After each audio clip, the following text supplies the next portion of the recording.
It is a great day to be alive in Pittsburgh, PA, and all over Western Pennsylvania, especially if you're out in Westmoreland County, which is where Kaboom is, getting ready for another day of Stellar's training camp. They'll see if they can get ahead of the Doppler again today, which they kind of failed at yesterday. But welcome into Kaboly+Mack. Good morning, friends, Yinzers, countrymen. Hope it's been a good weekend for you so far. Yeah, we're doing a weekend edition of the show. It is Saturday, July 26th, officially day 3 of Steelers training camp. And they are supposed to practice later this afternoon. We'll see if that happens or not. Make sure you're following along with everything on all the social media at Kaboly+Mack on Facebook, TikTok, X. Of course, you're watching the show on X. There's a good chance.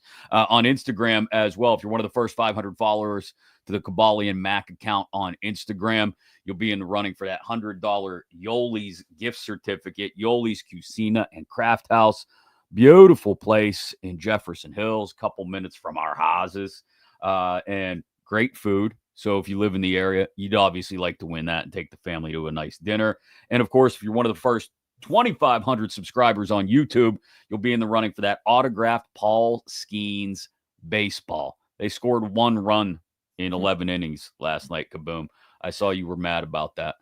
Yeah, I watched it. So I mean, I hate extra innings. So I wish they would both. They should do like the NHL does, give them an overtime loss point. Maybe that'd be better. But what a dumb rule. Is that all the baseball steam you got to get out of your system today? Well, I deleted my SMP 360 app, so I'm very happy with that. So life is better for you now? You're not just getting a spinning wheel? I know. I just deleted it. I just canceled it. Is that what you call it? Canceled. Buckos. Yeah, they were on the old Sharkies television last night, and there wasn't much to watch. And put it this way, you're in Sharkies, and they have the Texas Rangers game more that in Shark Week more prominently displayed than the Pirates, and I don't blame them. Shark Week makes sense. Thanks to the Dan Heck team for supporting the show. HeckTeamHomes.com, HAECK. You're looking to buy or sell a home in the Pittsburgh area. They're the key to your next door. Dan, Michelle, Jeremy, Corey, John, Keith, Heather, Mike, Tia, the whole team waiting to help you get into a beautiful new home, whether you're moving up to, I don't know, deluxe penthouse in the sky high, like George and Wheezy. Maybe you want to move to Kaboly's neighborhood. Maybe you're downsizing. I don't know. Maybe you want to move out to Latrobe to be closer to St. Vincent College, the Steelers training camp. Wherever you're looking to move, they're there to help you. The Dan Heck team, HeckTeamHomes.com. Check them out, and they will take care of you. We appreciate them for their support of the show here on Kaboly+Mack. The first thing we have to address here, Kaboom, is that you had some serious doubts about something that was said a couple days ago. You had some doubts that Calvin Austin III had actually never been to the ocean, as Aaron Rodgers said in his first media availability of training camp the other day. And Calvin Austin III is here to confirm that, in fact, he had never been in the ocean like that before. Playing with you, or is that a fact? I have not seen the ocean in that type of like setting like that and really like been in it. So that's why I was saying when we went out there, like that's why I said that was like the football, of course, is gonna be, you know, cool and all, but like just seeing that, experiencing all that with the guys was cool. Yeah, we'll get to the serious stuff like 7 shots and Chuck Clark being signed and Pat Freiermuth talking about the offense, Jack Sawyer talking about making an impact in the pass rush. Yeah, we'll get to all the good stuff in a second. But first, I think you owe Calvin Austin III an apology, Kaboom. He said in a setting like that. He said he hadn't been in the ocean before. In a setting, that means he didn't run in there like, what's his name? Keanu Reeves in Point Break. Point Break. He never ran into it, but I'm sure he's seen it before. But, you know, some people are just not water people. I'm not a water person, so, you know, I'm not sitting here ripping on the guy because even if I go to the beach, I wouldn't go nowhere near that ocean. You spent the whole day at that Hershey Water Park not even going in the water a couple weeks ago, right? That place is full of disease. You know what I had a doctor tell me yesterday, in fact, because I took my kid to get his ears checked out because they've been bothering him, and we're going on vacation tomorrow. Boy, wait till the last minute. No, he's been like 4 times in the last 2 weeks. My wife's freaking out. But anyway, here nor there. the doctor was like, you know what? You're swimming in neighborhood pools, like your neighbor's house or even your pool. He's like, you don't have nearly the amount of chemicals in there that they put in these public pools or resort pools or whatever it may be. You're never going to get anything from those. There's too much chlorine in those things. Those like sandcastle places like that. I know we think it's nasty because there's so many people in the water and like Band-Aids float up to you and you're like, ugh. But there's so much chlorine in those things. Doc said, hey, you're probably safer in that. Yeah, safer just bathing in a bath of chlorine. Chlorine and baby piss. You ever see that? I'm always fascinated when people like rehab their pools and it's like green and algae and all this crap, and they throw a couple buckets of stuff in there, and all of a sudden it's crystal clear, and you're like, it's magic, isn't it? Around in your mouth, spitting it out like that, up through the nose. I'm like, about a couple hours ago, this thing was like something that a frog wouldn't even get into. That's why you're not a water person. Hey, I got a frog in my house. He's about this big. Wait, you have a frog? Yard. He was in my yard the other day. I thought it was a rock until he started moving. Was it a frog or a toad? There's a difference. I didn't ask him. We have little ones like that in the rocks around the pool. Little baby toads. They hop around all the time. Where do they end up going? Being food?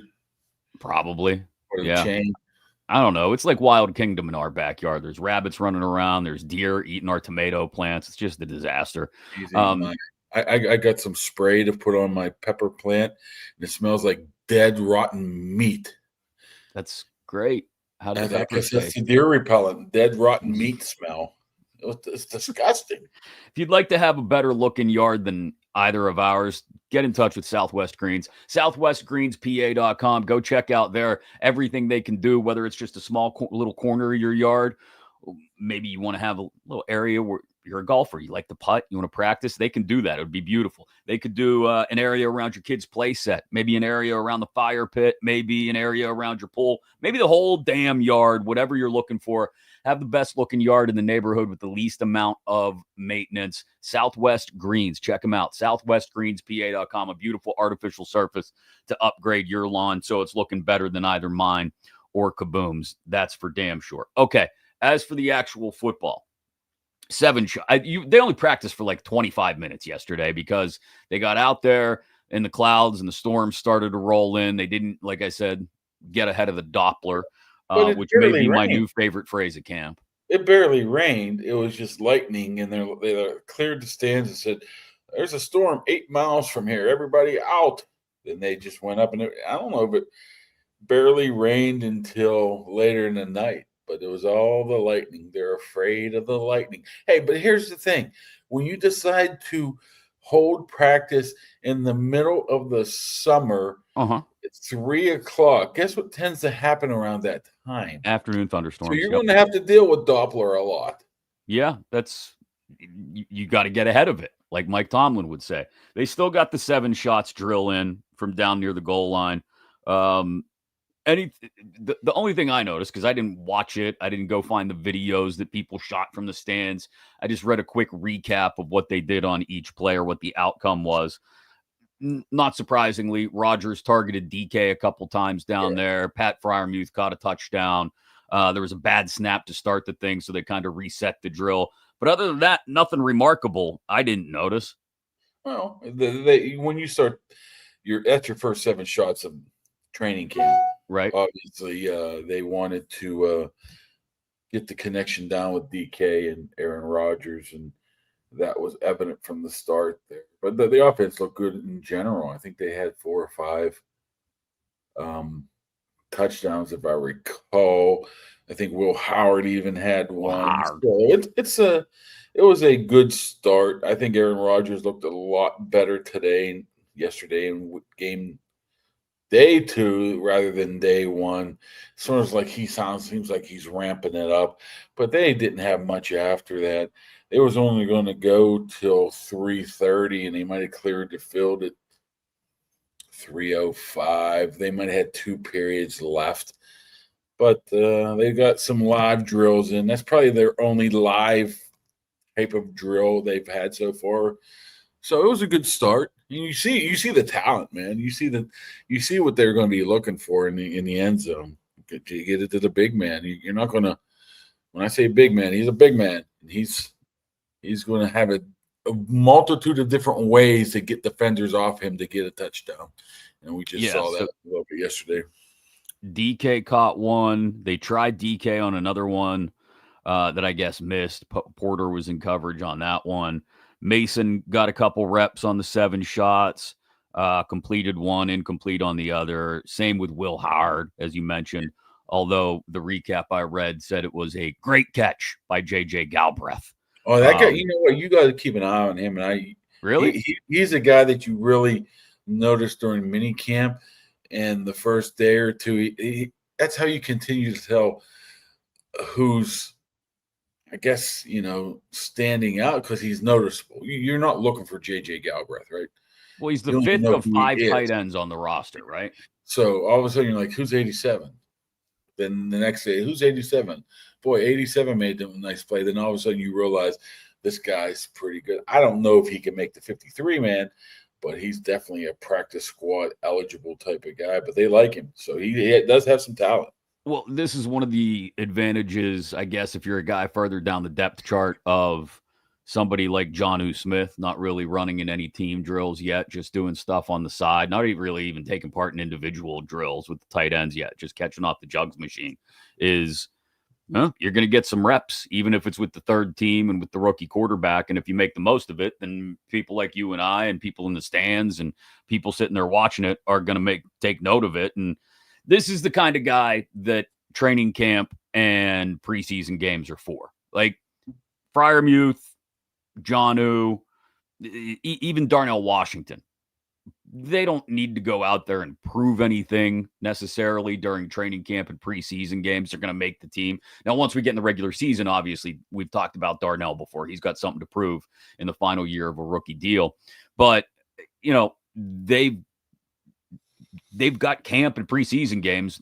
A bulk of the reps, especially in the games, are going to go to those 4th and 5th team guys who, like you said, are trying to make the practice squad. Yeah, but in the grand scheme of things, doesn't matter. We're talking about 4th and 5th receivers here, tight ends. I mean, I'm much more worried about what Jonnu and Freiermuth and, Darius Slay's doing than J.J. Galbraith is the kind of guy that catches a late touchdown pass in the end of a 4th quarter in a preseason game against Jacksonville or Atlanta, and you go, oh, okay. I mean, there's only so many times you could find a James Harrison story, right? Where he comes out of obscurity and becomes a potential Hall of Famer. Everybody thinks that, hey, who's that next guy? You hear names all the time during this setting, and they are what they are, man. They're lower level roster guys. So you try, you keep an eye on them, but you don't really give too much thought to them. Because, like I said, what's the best case scenario for J.J. Galbraith? Make the practice squad. Maybe make the roster. Maybe play on an occasional third down if somebody's hurt. That's not going to win you any games. No. This year. You're the one that brought him up the other day. Well, when I saw that recap from somebody on Twitter, I thought I'd bring it up because I know you're a big J.J. Galbraith fan. He looks good. He looks like he belongs. And there's some guys that look like they don't belong, right? He looks like he belongs. He's an NFL roster capable player.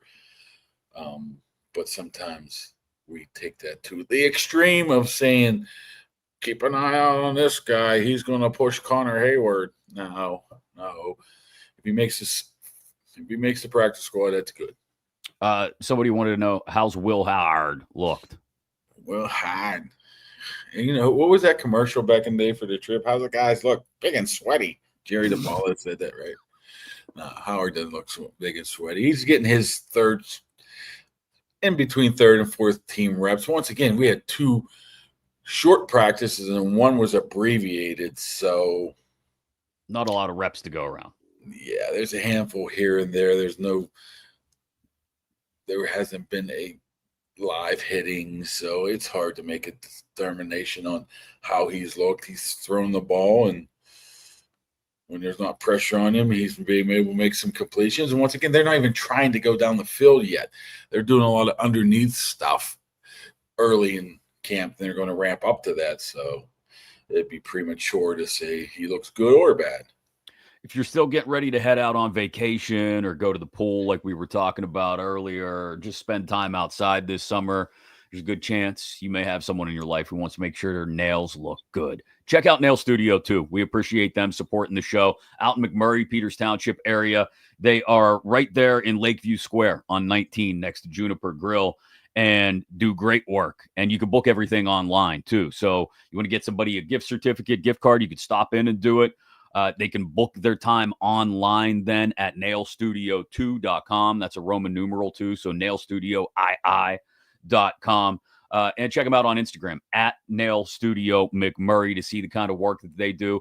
Even if you're into getting the toes taken care of, and ain't no shame in that game. Get your toes taken care of. Get a little pedicure action. That's all right. Or you know somebody that wants to get their nails done for the beach, for the pool, for the rest of the summer. By all means, the people to go check out are at Nail Studio 2 in McMurray and Peters Township. It's a busy time of year for them. So make sure, like I said, you get online and book ahead of time at Nail Studio 2, Roman numeral 2, nailstudio2.com. Got to thank them for supporting the show as well.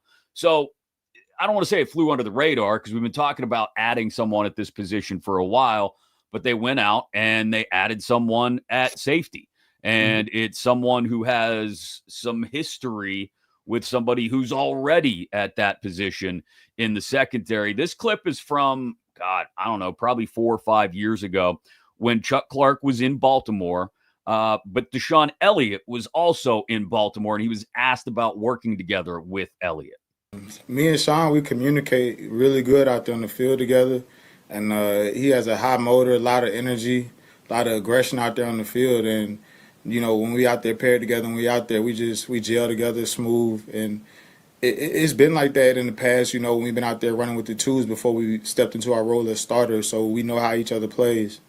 Chuck Clark a couple years ago in Baltimore when he was playing next to Deshaun Elliott in that secondary, and now there's the chance he'll be next to Deshaun Elliott in this secondary. Also, I would imagine maybe some connections to Tomlin because he's down from around that area, Virginia Beach, Hampton Roads, that area. So a lot of positive reviews about this guy before he comes in. He's been a starter for multiple years before, but wasn't in camp with anybody, I don't think. Did he play for the Jets last year? I think it was.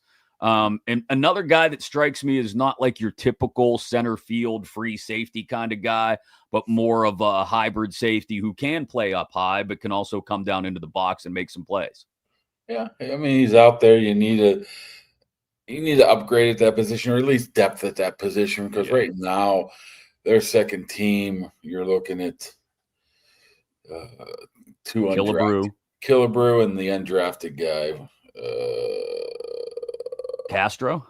Yeah, Fidel Castro. Sebastian, stop it. Sebastian Castro. Oh, so Sebastian Castro. From Iowa. Sebastian Castro does have some burst, so it's a little bit noticeable. Hey, Iowa's produced a lot of secondary guys to the NFL level the last few years. Yeah.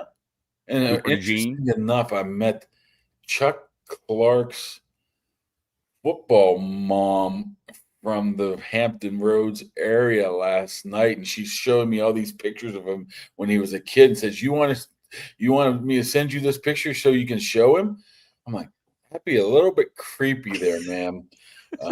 I'll just say that I met you. You know, she was in town as well, and she obviously spoke glowingly of him, of the type of person he is and the personality he is, and so he's a good guy. Once again, you're adding good people to the locker room. You know, experience, depth, and another guy who's been with as a part of the Ravens program. Forget that. I'm talking about a guy who's not a dick. That's what I'm talking about. They're just adding nice, good, nice humans. Good human. The locker room is squeaky clean right now, man. I mean, one of the, I guess, personnel people, coaches said, "Hey, is there anybody out there that looks like they're going to be, sort of problem?" The next problem. I'm like, we haven't really come up with one yet, I mean, you could have 2 years ago, you could have a whole bucket list full of people who were clowns.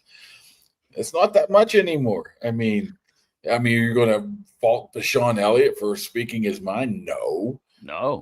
Juan Thornhill for trying to win a job? No. I mean, so I think he just adds to it, gives him more of an option. And I'm sure Patrick Queen has some good things to say about him too, because he played with him 2 years ago, I believe. Maybe. Yeah, 2-3 years ago in Baltimore. I mean, this is I don't want to say it's starting to feel like the defensive line, because we've talked about it before. They got like 16 defensive linemen in camp. And you kind of alluded that other than Hayward, Benton, and Harmon, it kind of feels like they're just throwing stuff at the wall to see what sticks. Yeah. I mean, they know who they want to play in the secondary. They obviously know who the 3 starters at corner are going to be. They know they want Elliott to be on the field. And then I would say, Thornhill is going to be a pretty decent part of the mix. But after that, it kind of does start to feel like, hey, let's just throw stuff at the wall, see who sticks, who wins the jobs, and who we have to stick around. Competition. That's all you hear. Competition. We want competition. We want competition. And that's what they're providing. It, the back half of the secondary with depth, and that's what they're doing at the defensive line position. And if you want the job, go win it. That's their belief in certain areas, especially when they don't have a deep, talented group. That you have to be able to weed them out somehow, and that's their plan, just to see, hey, you want a chance to win, let's see what you got. 2 dogs, 1 bone, right? Exactly. Speaking of safety and the former Steelers safety, this was reported this morning that Minkah Fitzpatrick has hired a new agent. He's hired Drew Rosenhaus and is already looking for a new contract. He's got 2 years and $33 million left on the extension he signed a few years ago. So Minkah already making friends and influencing people in South Florida. Boy, they must hate him. They wanted out of there 2-3 years ago, and now he's already wanting more money as soon as he gets there. So I don't think this has anything to do with why they got rid of him. I think that they already made that belief that they weren't going to re-sign him next year. And I think that they may have come up with a different plan I think they've over-evaluated what a safety position means right now. They're going, they went right, now they're going left. And that what I mean by that is they're using Jalen Ramsey in that position of the hybrid type of guy that can do stuff that Minkah couldn't do. Even though Minkah was really, really good. He's not going to be your traditional safety, but he can play back there. He can play corner. He can play slot. So I think they much, much rather have a guy like that than they would Minkah, where you pretty much take him out of the game at any time. So I don't think that would have anything to do with it. But if you're Minkah, what are you, 30, 29, 30? Yeah. You probably want to try to get your money now. And if anybody's going to do it, Mr. Miami Drew is going to be the guy. Right? Sticking on the defensive side of the ball, I saw Jack Sawyer talk the other day. It's one of the things we didn't really get to talk about. Yeah, our neighbor, Jack Sawyer. We won't give out any more details than that. But it was interesting. One of the first things he was asked about, obviously, is his pass rush ability and whether he thinks that might be able to get him on the field. Was also asked about just what he expects from what's known as a physical training camp in Latrobe.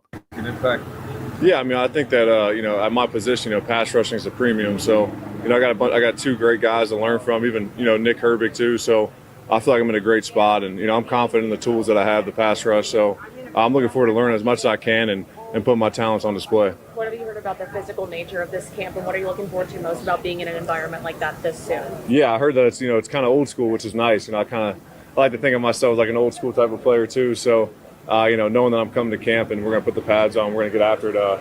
For me, it's something that I wanted. You know what I mean? We're not going to dance around, with shoulder pads and helmets on. We're going to play real football. So, for me, that's what I'm looking forward to, and happy to be expecting that. I'm going to make a bold prediction about Jack Sawyer. He's going to make an immediate impact on defense. Immediate. Like, he's not going to take anybody's job, and he's not going to get a ton of snaps. But when he gets in there, it's going to be like when Herbig got in there right off the bat and was able to maximize his ability to cause disruption and chaos when he does get into the game. Like, I anticipate him, again, not getting a ton of snaps, but they want to keep TJ and Alex Highsmith fresh, right, for later in the year. TJ even talked about that during his press conference a couple days ago. They want to keep those guys fresh for later in games and later in the year. I think Sawyer's just going to – I think he's going to come in and make an immediate impact in pass rush, and he's already endearing himself to Steelers fans by talking about how much he loves the physical nature of training. Yeah, I mean that was what you call the old layup right there. You're going to say something about physical football to Jack Sawyer. He's like, absolutely. That's me, man. He got the old huge neck. You know, I wonder if he does the old. He's the kind of guy that back in the late '80s, early '90s would have had a big ass neck roll. Maybe not the Brian Cox one, but like no, Brian Cox one was a wimp one. We're talking about those little white top. The big fat in the back that kind of wraps around and still, right here on the collarbone. It's kind of disappointing people don't wear those anymore. They were badass, man. Who didn't want to have a big neck roll if they were playing linebacker back in the day? They put one on Zach Banner one time. It was included into the shoulder pads, and it was like he was so upset because he said it looked bad. I said, you should go back into the 80s and see what those neck rolls look like. In like junior high, when it was like an award, almost. The people that had the neck rolls on meant you're a badass. Oh, yeah, absolutely. Everybody wanted a neck roll. And not everybody got it. Only equipment guys would look at you and be like, you don't need a neck roll. Get the hell out of here. Like, no, but I want one. Tough. Yeah, Jack Sawyer is like laughing at that. But you know where Jack Sawyer is going to shine in the preseason too, because he's going to get a lot of reps. He's going to make some plays. Then we're going to say, oh, he should be out there. They should have never traded for or signed TJ Watt. You know what I just realized the other day, and I probably shouldn't have, that Nick Herbig's only 23 years old. Jeez. Seems like he should be about 27 right now. Feels like he's been here forever. Yeah, they got that's why I think they're going to lead the league in sacks. They're going to get back to that. Like, just imagine being an offensive tackle and you're out there battling TJ Watt and Alex Highsmith all day, and now they're moving Watt around and flipping formations and all that. And you're like, oh, thank God those guys are jogging off the field. And then Sawyer and Herbig come in. It's like, Jesus, now I got to deal with these two. Like, that's invaluable. We've been talking about depth at other positions like safety and wide receiver and all that, but like to have the depth they do at edge and just to be able to constantly come in waves from those spots at the quarterback it's key to what they want to do this year. Like we talked about the other day, they want to play man in the secondary and they want to get after the quarterback. Yeah, that's conducive. And they want to move TJ around, which they did a whole hell of a lot yesterday. Again, he was coming from different angles left and right. I don't know if you heard about the old Calvin Austin long touchdown or long catch yesterday, right? I didn't. Oh, yeah, I did. I saw a clip of it somewhere. I saw him catch one and kind of break away from Slay, I think. That's all nice and good, and fans were cheering. Meanwhile, TJ Watt did his little jump kick, crane kick in the direction of Aaron Rodgers, making him well aware that he wouldn't have gotten that pass off if it was live football. So the pass rush was there. When you add him moving from side to side, and you can't get away with those quick throws that teams seem to beat them with. I mean, we're painting the perfect picture right now. Yeah. I mean, there are flaws that can be exposed here, and we all know it. But it seems like that core group, it seems like once again they have a plan, a different plan. They're moving forward with that plan. They're not just sitting back and saying, okay, we're just going to say we're a man coverage team and we're really a zone coverage team. We can't move TJ around because he doesn't want to. At least they are trying different stuff. And I think that's it's very important this time of the year. And in the years past, maybe they wouldn't be doing it. Now they are. I'm curious to see, and I've been thinking about this really since Herbig started to make an impact.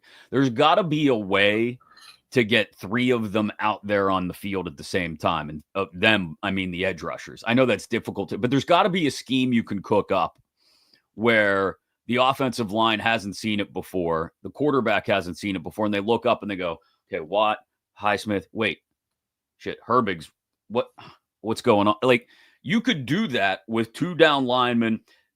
an inside backer, whether it's Queen or Wilson, and still put 3 edge rushers on the field at the same time, and maybe stack 2 of them up on one side of the formation, and then you still got your 5 in the secondary. I mean, I know that's probably difficult to cook up on the fly, but I would like to think that they're working on ways to throw another wrinkle into things, and that would be a hell of a wrinkle.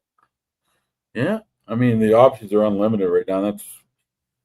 That's what makes this so unique, that you have that options of. I mean, we're just seeing basic stuff from Ramsey right now, moving all over the place.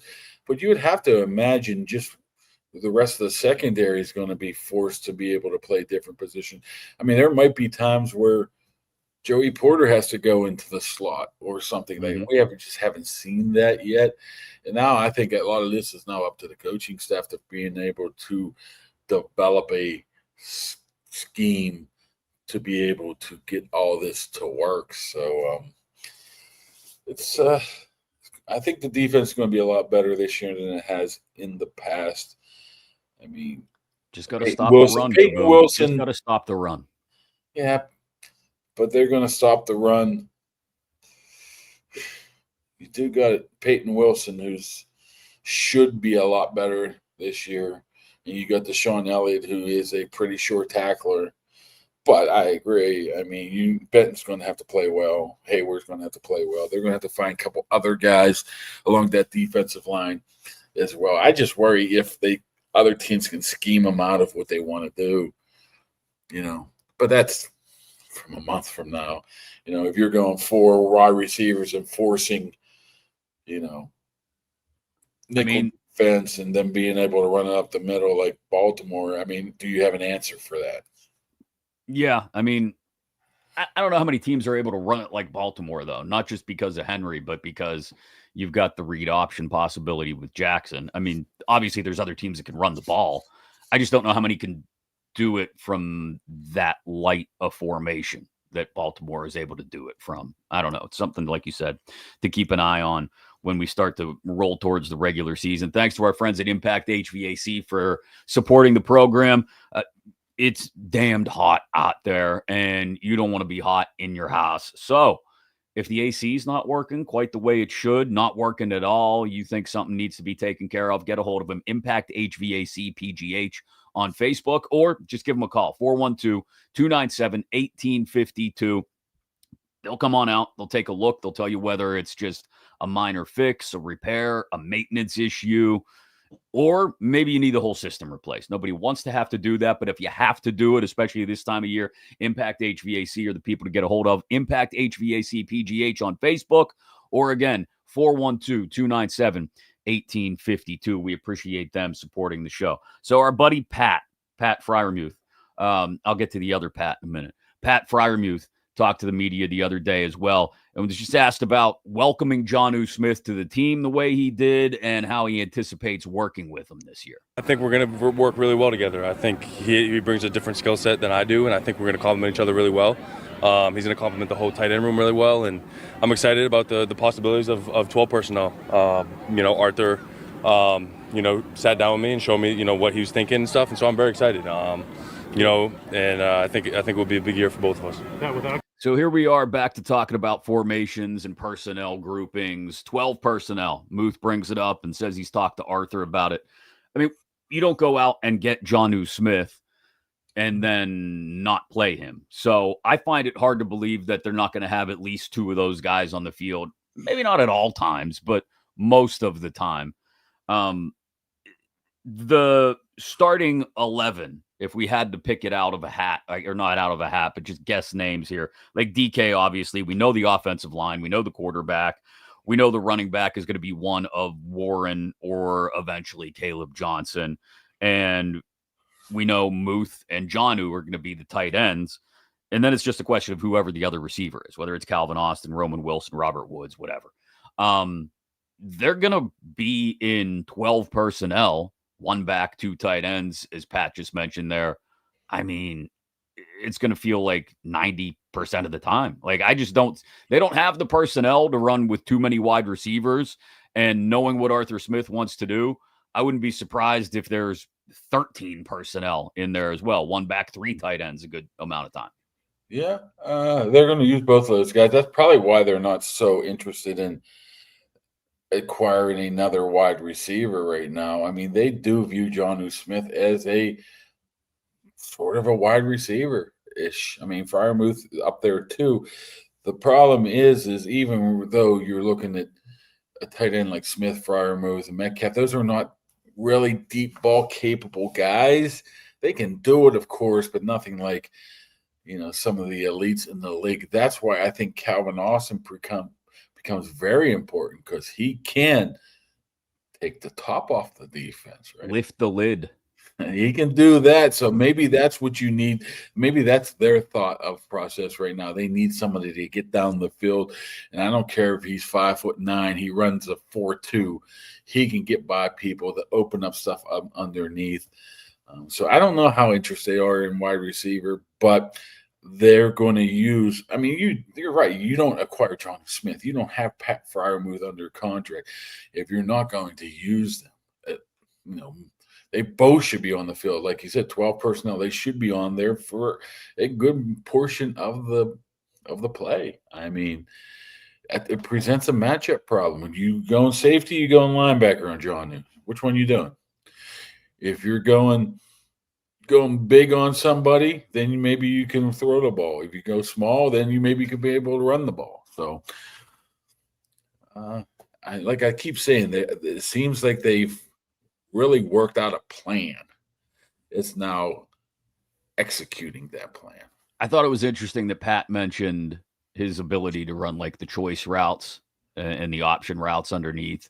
So he's saying he's smart and everybody else is dumb. No, why you put words in Freiermuth's mouth? I was standing right there, and he was darting me left or right, so I can get darting back right there. But he mentioned that alongside Jonnu's ability to kind of stretch the field a little bit. I mean, I'd like to think they can both do both, and I'm sure they can. But like that's I said it when we originally talked about having the weapons at their disposal that they have, like when they went out and got Jonnu Smith, or when we were even talking about Darnell Washington as the second tight end. Like the ability to challenge safeties in the middle of the field, or like you said, a backer gets stuck covering one of these guys, and then open things up underneath. I mean, when's the last time we saw this offense effectively use the intermediate middle of the field in the pass game? I mean, it's been years. Well, it wasn't last year because the quarterback wasn't tall enough, and the other one couldn't throw it. Trubisky, I probably eliminated that from my mind, the Trubisky era. But do you remember how excited we would get when Kenny Pickett would complete a pass to a tight end 12 yards downfield? I don't care if it's across the middle. Just throw it to the tight end. I mean, that's the bottom. I probably sent back to the Ben days. Even earlier Ben days, because the tight end, probably the Heath days. I mean, what was after Heath? Ebron, he was good at times, but so frequently. Darius Green, I don't even know if he played, did he? Did he ever actually even play a game? I was going to ask. I'd have. So you really didn't have a ton of options at Freiermuth early in his career. You can see that's why Roethlisberger always speaks glowingly of Freiermuth and vice versa, is because that rookie season, Ben finally got somebody he could throw the ball to as a tight end, like the Heath type of situation, and he really enjoyed that. So, yeah, it's just a part of it. I mean, but let's not kid ourselves here. We can go around this roster and pick it apart, but we know what it is. The quarterback stinks, they're going to stink. Or the quarterback's good, they're going to be good. I think it is as simple as that. What if the quarterback is just good enough? Like, what if it's Goldilocks? It's not too hot, it's not too cold. It's fine. Then you put into the experience, what plays are he making in what situations, right? I saw that stat the other day of fourth quarter comebacks, and I was kind of stunned how few Rodgers has had. I think it's only like 23, 24. That's surprising to me. I thought he'd have much more than that. A guy like Kirk Cousins got more than him. Oh, if you're not playing from behind, you don't have to have a lot of fourth quarter comebacks. True. A lot's gonna be on his Aaron Rodgers. Which, if you take a step back, then a lot was on the offensive line, and you take one more step back, and a lot's on Broderick Jones. Well, there we go. Look at you. Did you do that on purpose because you saw this question in the chat? Jason Jones. Yeah. How's Broderick? He's at the beach with Calvin Austin in that picture. He wants to know how Broderick's looking so far and how long a leash he gets, because Steelers culture would traditionally say a long one, but with Rodgers back there and just a 1-year window to go for it, you can't lose games on that side of the ball. Yeah. I mean, somebody brought up a question to me yesterday. Would they ever be interested in moving Fortano to the left side and, putting somebody else on the right side, or just flipping them? I don't think that would happen this year. I think they're going to give Broderick Jones every opportunity in the world to win this job, not win this job, to just play. So how easy he looked. Talked to me on Tuesday and Wednesday when they put the pads on. He's had some, I know one play, I don't know if it was yesterday or probably first day, he looked like a human turnstile. I don't know if it was his fault. Well, we just talked up the pass rushers 10 minutes ago. So, I mean, was it TJ Watt getting past them? I mean, I don't remember who it was, but I just remember saying, who was that? 77. That wasn't good, but that is one quick way to blow this whole thing up. I mean, if the offensive line can't pass block for Rodgers, which I'm pretty confident in at least 3/5 of that offensive line, if not 80% of it, even though we haven't seen a lot yet from Fautanu. If Jones falls apart on the left edge and Rodgers is running for his life, that blows everything up real quick. But, as long as Fautanu can play on an island on that side, there's always options. You can always chip. You can always put the tight end over on that side to help him out in some regard. Now, if you have both of them struggling, then you're screwed. You can't really do that. So, it's huge. I mean, maybe Aaron Rodgers is the most important person on this team right now. But I would say that Broderick Jones is maybe number 2. Because he can either make that offensive line a top 10, top 12 offensive line, or he can make him one of the worst. Yeah. He's the linchpin, man. You pull that sucker out, and it could all collapse on top of itself. Well, that's good. We just talked. We were talking all kinds of good, positive things, and now I'm gonna wander off into the rest of my weekend and my vacation worrying about Broderick Jones. If you're worrying about Broderick Jones on your vacation, you need some help. That's fair. So Tuesday, you mentioned it. They're going to get the pads on. It's going to be backs and backers. Yeah. And I don't know.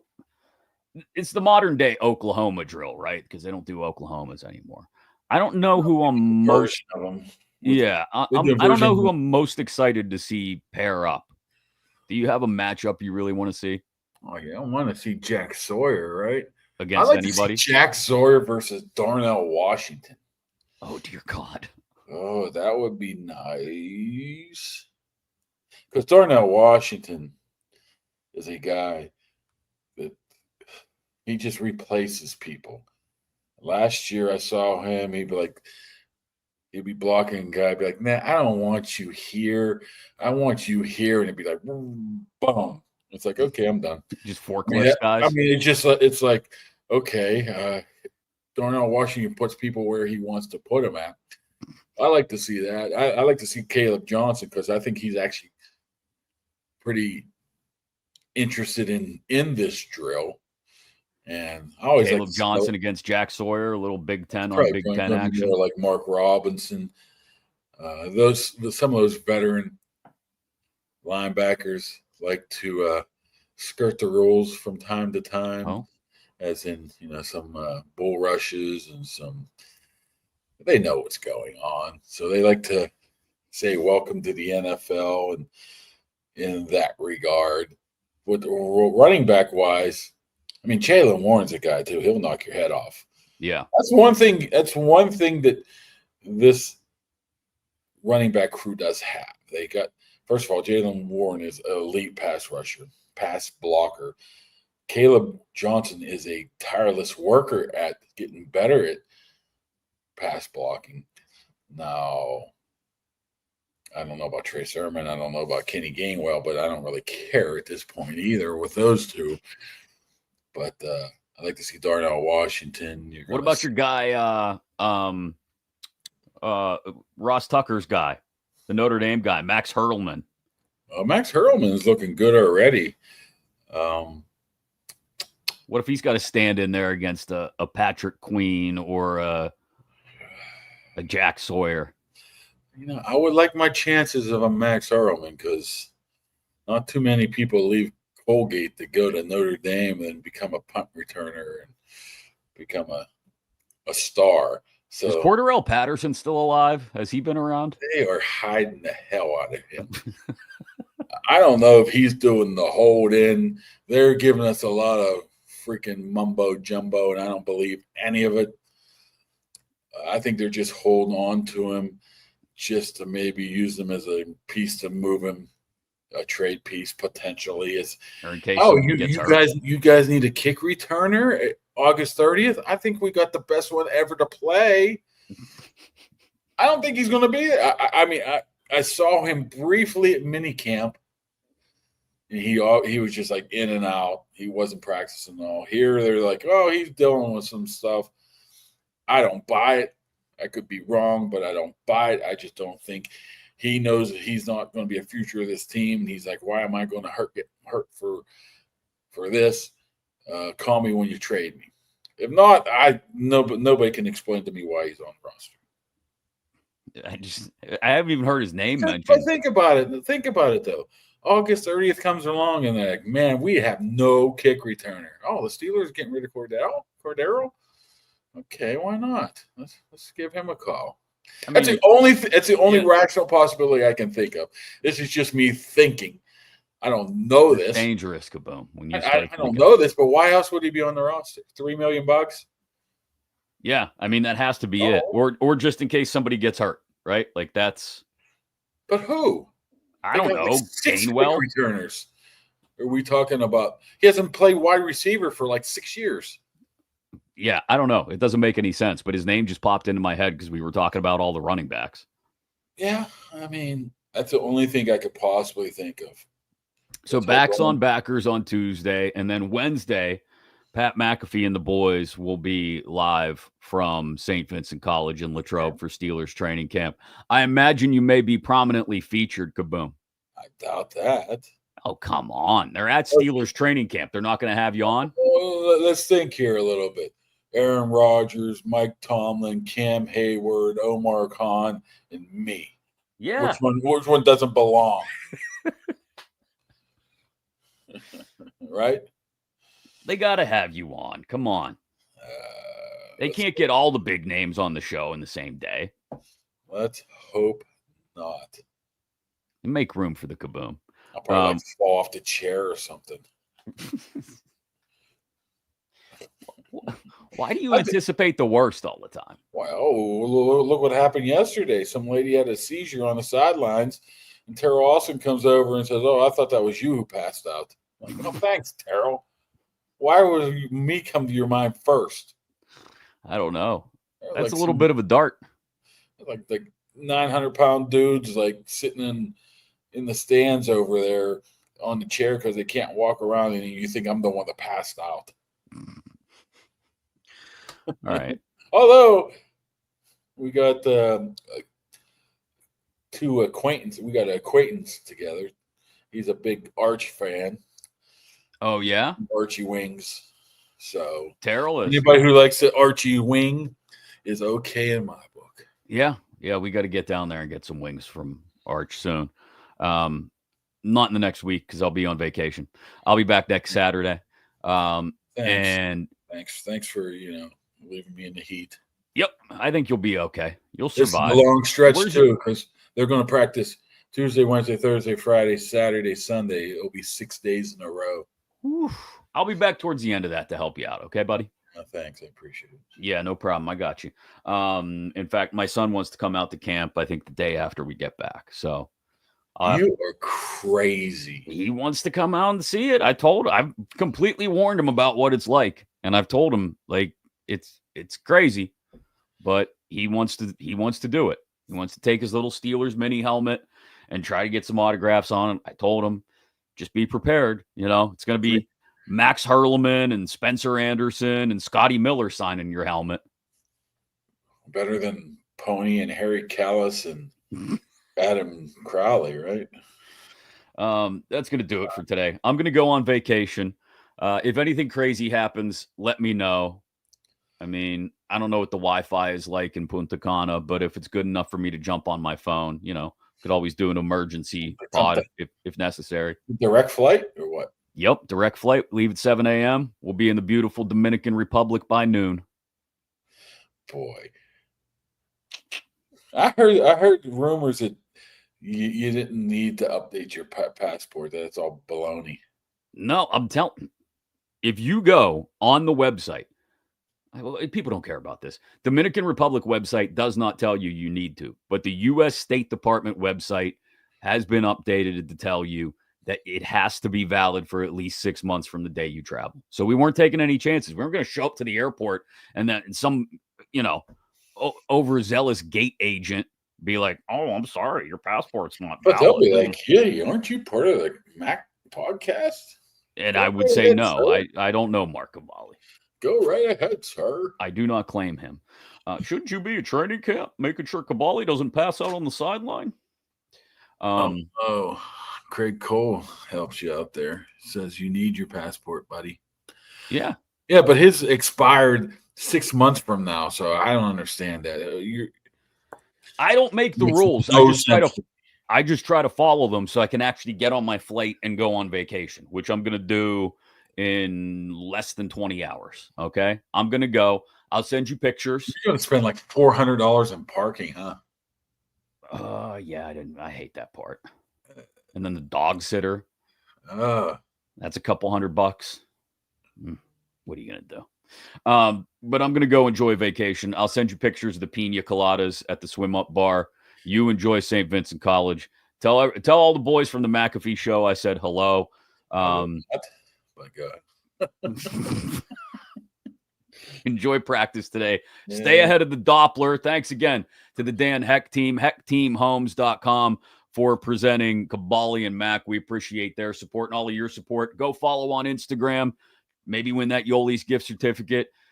Become a subscriber on YouTube. Maybe win the Paul Skeens autographed baseball. What are you shaking your head at? Is it raining out? At the hotel I'm saying it's animal friendly. So I'm looking out my window and there's a dog taking a dump right next to my yard, right next to my window. Looks like a golden retriever. I'm looking. I'm like, what is this? And there's a dog taking a huge dump.